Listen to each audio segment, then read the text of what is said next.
یعنی مرزیت جو ہے اس کو جو ہے وہ یہ بنا کے پیش کیا گیا ہے کہ وہ ایک اسلامی فیکشن ہی ہے، یعنی انڈائریکٹلی انہوں نے اس کو جو فتنہ قادیانیت ہے اس کو مسلمان قرار دینے کی ایک کوشش کی ہے۔ عمران خان کی گرفتاری کی ایک وجہ یہ بھی ہے کہ جب کوئی جیل جاتا ہے تو پھر اس کے ساتھ ڈیل بنانا، اس کے ساتھ معاملہ طے کرنا، اس کے ساتھ بات طے کرنا، اس کے ساتھ دیگر بہت ساری ملاقاتیں آسان ہو جاتی ہیں۔ السلام علیکم، آپ دیکھ رہے ہیں Rizvi network YouTube channel. آج جو ہے وہ آپ کو پتہ ہے کرنٹ افیئرس پہ جو ہے وہ کافی ایشوز وغیرہ چل رہے ہیں 295C کے حوالے سے، اور ابھی حالیہ جو ہے وہ سیاسی بھی بہت زیادہ سیاسی ہلچل مچ چکی ہے، تو اس حوالے سے آج ہمارے ساتھ موجود ہیں سینئر اینکر پرسن مسعود چودھری صاحب۔ ان سے جو ہے وہ ہم کچھ باتیں کرتے ہیں، تو ہمارے ساتھ جڑے رہیے اور اس انٹرویو کو پورا دیکھیں۔ السلام علیکم چودھری صاحب۔ وعلیکم السلام ورحمۃ کیا حال ہے؟ ٹھیک ہے اللہ، الحمد للہ۔ اچھا، یہ جو پچھلے دنوں اتوار والے دن سننے میں آیا کہ 295C کے قانون میں کچھ تبدیلی کے لیے یا کچھ معاملات جو اسمبلی میں قانون سازی ہوئی ہے، اس پر آپ کیا کہنا چاہیں گے کہ اس کے پیچھے کون ہے اور یہ اصل ایجنڈا کیا ہے اور یہ کس کی خواہش پہ کیا جا رہا ہے سب کچھ؟ سب سے پہلے تو رضوی نیٹ ورک میں آپ کا شکر گزار ہوں کہ آپ بہت زیادہ کوریج بھی کرتے ہیں اور فیلڈ کے اندر بھی رہتے ہیں، بہت زبردست کام کر رہے ہیں۔ ظاہر ہے نوجوانوں کو جتنا اپریشیٹ کیا جائے کم ہے۔ 295C اور پھر حکومتی قانون سازی سے متعلق آپ نے جو بات پوچھی، عرض یہ ہے کہ یہ یورپی جو اغیار ہیں، جو کفار ہیں، ان کی ہمیشہ سے یہ خواہش ہے کہ کسی طریقے سے پاکستان کے اندر غیر اسلامی قانون سازی کر دی جائے، اور پاکستان کے اندر جو اسلامی قوانین ہیں، یعنی 295 قانون ہے، 295ABC ہے، پھر اس کے بعد 296(7) اور پھر 298ABC ہے، اس کو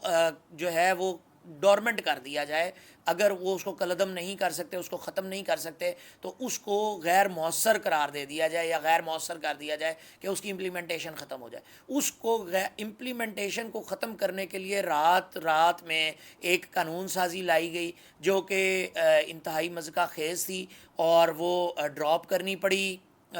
سینٹ کو۔ چیئرمین سینٹ نے اس کو ڈراپ کیا، اور اس کے اندر جو ہے وہ نہ صرف قادیانی نواز معاملات ہیں، ایک قانون سازی موجود ہوتی ہے تو اس کو ڈورمنٹ کرنے کے لیے یا اس کو غیر مؤثر کرنے کے لیے اس کے اوپر ایک ایکٹ لا کے بٹھانے کی کوشش کی گئی ہے، جو کہ انتہائی افسوسناک عمل ہے۔ تو اس وجہ سے یہ چاہتے تو ظاہر ہے، آپ نے سوال کیا کہ کون چاہتا ہے، لابیز چاہتی ہیں، بے شک انٹرنیشنل لابیز ہیں، وہ چاہتی ہیں، اور تمام مسلمانوں کو شدت پسند قرار دے کر یہ جو ہے وہ تمام ایکشن کرنے کا ارادہ رکھتے ہیں وہ۔ جی اچھا، سننے میں یہ بھی آیا ہے کہ ایک تو یہ 295C قانون ہے کہ ناموس رسالت اور ختم نبوت کے اوپر کوئی پاکستان میں ایشو نہ اٹھا سکے، ایک یہ ہے۔ دوسرا یہ بھی سننے میں آیا ہے کہ اسی قانون کے اندر یہ قادیانیوں کو مسلمان بھی قرار دینا چاہتے ہیں۔ اس میں کتنی سچائی ہے، اور یہ کون ہے جو اس کو دل سے چاہتا ہے کہ یہ معاملہ پاکستان میں، اور جیسا کہ آپ کو پتہ ہے اگر یہ ہو جاتا ہے تو پاکستان میں ایک خانہ جنگی کی صورتحال پیدا ہو سکتی ہے، تو اصل اس کے پیچھے ایجنڈا کیا ہے؟ قادیانیوں کو مسلمان قرار دینا اس طرح سے ہے کہ انڈائریکٹلی اس قانون کے اندر یہ بات کی گئی ہے کہ اقلیتوں کے حقوق ہیں اور غیر مسلموں کے حقوق ہیں، ان کو امپلیمنٹ کیا جائے، اور جو مسلمان طبقات ہیں ان کو تمام کے تمام جو مسلمان ہیں ان کو جو کوئی بھی بات ہے کسی اور فرقے کے خلاف تو وہ نہ کی جائے، اور احمدیت یعنی مرزیت جو ہے اس کو جو ہے وہ یہ بنا کے پیش کیا گیا ہے کہ وہ ایک اسلامی فیکشن ہی ہے، یعنی انڈائریکٹلی انہوں نے اس کو جو فتنہ قادیانیت ہے اس کو مسلمان قرار دینے کی ایک کوشش کی ہے۔ تو وہ اس انڈائریکٹلی موجود ہے، گو کہ اس پورے ایکٹ کے اندر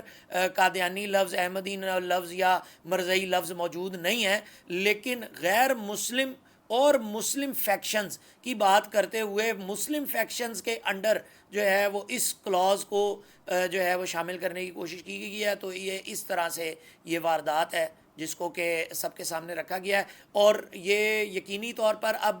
کامیاب نہیں ہو سکیں گے۔ ظاہر ہے کہ بات کھل گئی ہے، اور پہلے تو انہوں نے قانون سازی کو جو ہے وہ چھپا کے رکھنے کی کوشش کی، اپنے آپ چند ایک لوگوں کے درمیان میں رکھنے کی کوشش کی، لیکن اس سے اس وقت تک تو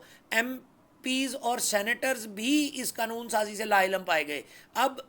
ظاہر ہے جب بات کھل گئی ہے تو پھر اب اس وقت سٹانس جو ہے وہ بڑا مختلف ہے, اور ابھی تک خیر حکومت کی جانب سے کوئی اس کے اوپر تشریح نہیں ہے, لیکن ہم جو اسلامی طبقات ہیں وہ تمام کے تمام اس بات کو, میں خادم رپورٹ کر رہا ہے اس بات کو کہ تمام اسلامی طبقات ہیں وہ اس معاملے کے اوپر سیریس ہیں. حافظ صاحب حسین رضوی صاحب نے اس کے اوپر بڑا کلیئر کٹ سٹانس لیا, تحریک لبیک پاکستان کا اس کے اوپر بڑا کلیئر سٹانس ہے کہ اس طرح کی کسی بھی قانون سازی کی اجازت نہیں دی جائے گی. دیکھیے تحریک لبیک پاکستان کے پاس اسٹریٹ پاور موجود ہے, تحریک لبیک پاکستان کے پاس جو اسمبلی ہے, سینٹ ہے, قومی اسمبلی ہے, صوبائی اسمبلی ہے, کہیں پر بھی اپنے ممبران موجود نہیں ہیں. اگر تحریک لبیک پاکستان کے ممبران اسمبلی میں موجود ہوتے ہیں تو لازمی بات ہے کہ ان کی جو وہاں پہ پریزنس ہے وہ زیادہ مؤثر انداز میں اس طرح کی قانون سازیوں کا راستہ روک سکتے ہیں. یہیں پر ہی نوجوانوں کے لیے بھی بات آتی ہے. اکثر تحریک لبیک پاکستان کے جو عہدیداران ہیں وہ یہ بات کرتے پائے جاتے ہیں کہ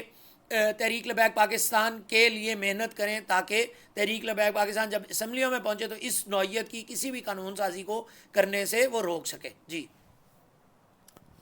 اچھا, ابھی کل ہفتے والے دن عمران خان کو گرفتار کیا گیا, تو جب عمران خان کو پہلے گرفتار کیا گیا اس کے نتیجے میں 9 مئی جیسے واقعات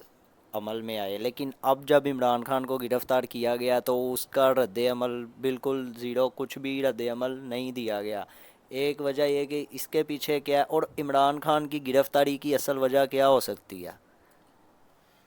سب سے پہلی بات تو آپ نے پوچھی کہ رد عمل کیوں نہیں آیا. دیکھیں پچھلے رد عمل کے بعد جو کچھ اب تک ہوتا رہا ہے, تحریک انصاف کو یہ بات سمجھ آ گئی ہے کہ وہ رویہ غلط تھا. تو لیکن عمران خان صاحب نے بیان یہی دیا تھا کہ باہر نکلیں اور احتجاج کریں اور میرے لیے جو ہے وہ اپنی آواز کو بلند کریں, تو اسی طرح کا رویہ جو ہے وہ اختیار کیا گیا. جبکہ ابھی شاہ محمود قریشی صاحب کو جو ہے وہ اس وقت چیئرمین بنا دیا گیا ہے عمران خان کی غیر موجودگی میں, تو جو احتجاج کی کال ہے وہ اس کی طرف سے بھی دی گئی ہے. لیکن اب بار بار پی ٹی آئی کے جو ممبران ہیں, نمائندگان ہیں, وہ بار بار یہ بات کر رہے ہیں کہ پرامن احتجاج کیا جائے اور پرامن بات کی جائے. تو جو 9 مئی کے واقعات ہیں وہ افسوسناک ہے, لیکن اس مرتبہ جو ہے وہ اسٹریٹجی تحریک انصاف کی طرف سے بدلی گئی ہے. عمران خان کی گرفتاری کی ایک وجہ یہ بھی ہے کہ جب کوئی جیل جاتا ہے تو پھر اس کے ساتھ ڈیل بنانا, اس کے ساتھ معاملہ طے کرنا, اس کے ساتھ بات طے کرنا, اس کے ساتھ دیگر بہت ساری ملاقاتیں آسان ہو جاتی ہیں. تو یہ بھی ایک وجہ ہے جس کی وجہ سے ذرائع یہ دعویٰ کر رہے ہیں کہ لاہور کوٹ لکھپت جیل سے انہیں اٹک جیل منتقل کیا گیا ہے. ماضی کے اندر بھٹو صاحب کو بھی اٹک جیل منتقل کیا گیا تھا. اٹک قلعہ جو ہے وہ بہت بدنام زمانہ بھی ہے ان معاملات میں, اور پولیٹیکل انجینئرنگ کے لیے بہت زیادہ استعمال بھی ہوتا رہا ہے. نواز شریف کو بھی وہاں پہ جو ہے وہ شفٹ کیا گیا. یہ تینوں لیڈران اب ایسے لیڈران ہیں جنہیں وزیر اعظم ہوتے ہوئے جو ہے وہ سزاؤں کا سامنا کرنا پڑا. جبکہ یوسف رضا گیلانی ہوں,